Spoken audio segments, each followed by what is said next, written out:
Even my garden is starting to show some pretty flowers now. This is from last year's collards and mustard. Got the pretty yellow flowers on that.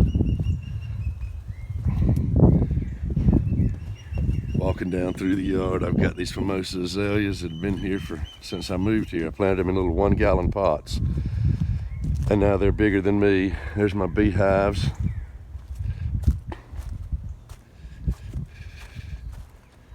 Look at all the beautiful colors here. Some of these came from my mother's house when I was a child. She had them planted there and ended up cutting some trees down and had them moved. And these are dwarf azaleas, believe it or not. These right here, but they're about 5 feet tall.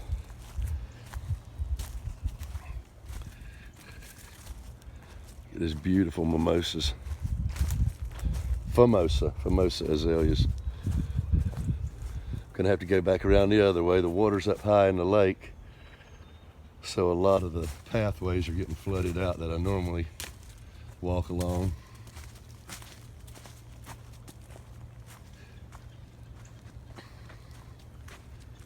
Sure is nice living here in the south. There's even some wisteria, and I believe more every year that was a mistake bringing that in. I have to cut out more than I leave.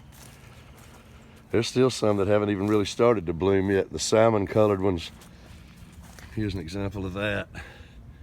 That's beautiful when it's in full bloom too. These big Formosas here beside of me. And over here is the sweetest smelling thing I have on this property. It's the wild honeysuckle, wild azaleas.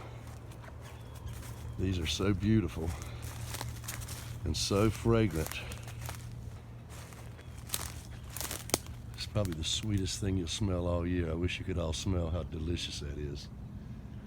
Look at the huge bushes of it I have growing wild.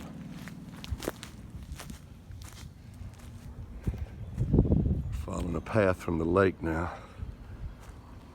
Back around.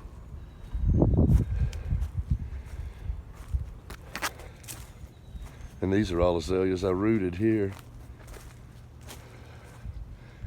Here's a beautiful Carolina jasmine. That's another sweet, fragrant blessing that the Lord gives us every day. They won't last very long though. They'll start to fade just like the azaleas do. We've got them for a little while here.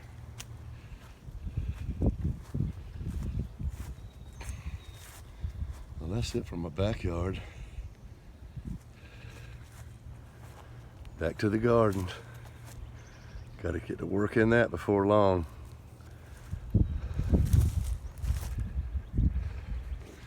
Hope you enjoyed my little tour of my backyard.